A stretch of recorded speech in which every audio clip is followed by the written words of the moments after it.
Disons que pour l'instant, je suis un peu en décompression. J'ai plein de projets, bien sûr, mais qui sont pour l'instant un petit peu à l'arrêt, pour la bonne et simple raison que je publie 2 livres le 2 juin prochain. Le premier, c'est Noir d'Espagne, suite de ma saga socialo-ouvrière noire sur Le Havre dans l'entre-deux-guerres, après donc le feu aux poudres, les émeutiers et les quais de la colère. Et donc là, je me transporte pendant la guerre civile espagnole, avec les mêmes héros, dans les mêmes circonstances sociales, etc. Et donc, la cerise sur le gâteau, c'est la réédition de Quai de l'oubli, mon premier livre, qui date de 30 ans maintenant. Quand j'y pense, ça me fait un drôle d'effet. Ça, c'est un anniversaire, donc, que je vois arriver avec plaisir.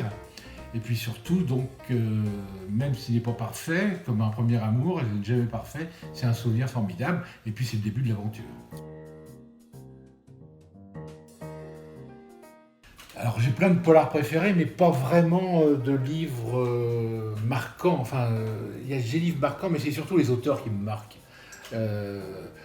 Par exemple, Le bûcher des vanités, à l'époque, ça m'avait frappé complètement. De Tom Wolfe, et c'est pas un polar réellement, mais c'est un roman noir, très noir.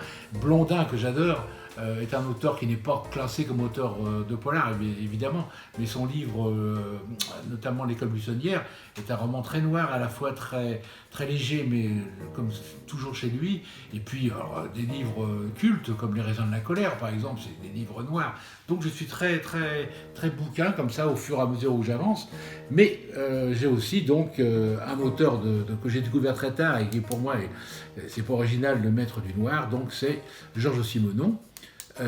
J'ai eu beaucoup d'admiration pour la manière qu'il a d'étudier les comportements humains, d'introspecter un peu l'âme humaine. Et ça, c'est vraiment quelque chose que je trouve formidable. D'autre part, parce qu'il s'y prend avec une sobriété qui est assez remarquable et qui est très évocatrice tout de même. Et puis, donc, j'ai aussi une tendresse particulière pour un auteur qui est décédé il n'y a pas très longtemps, Donald Westlake, qui est vraiment un auteur formidable. Pourquoi ? Parce que pour moi, c'est l'alliance de l'humour et du noir.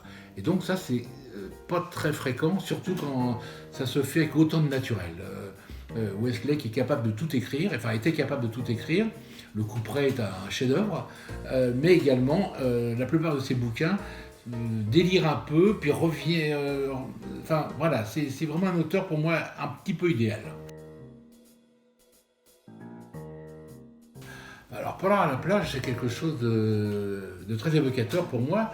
D'abord, je suis présent depuis la première édition, et à chaque fois, je navigue un peu par... C'est comme si je naviguais toute l'année, et qu'un jour, je reviens donc à mon port d'attache. Donc là, chaque année, au mois de juin, je reviens à mon port d'attache, et je retrouve la terre ferme, mais pas seulement la terre ferme, une terre familière, mes amis, je me sens chez moi, en fait, parce que le Havre est ma ville natale, bien sûr, mais c'est autre chose, c'est quelque chose c'est un climat formidable, et j'ai l'impression de me ressourcer, j'ai l'impression d'être bien.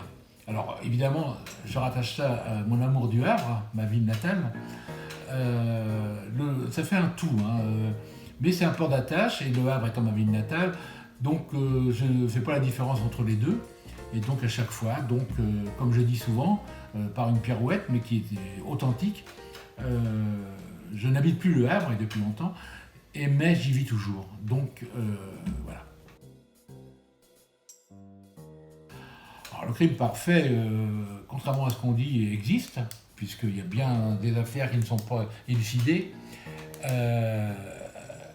Mais le crime vraiment parfait, c'est le crime gratuit, le crime sans mobile, le crime de hasard peut-être, mais aussi le crime par plaisir ou le crime par perversion.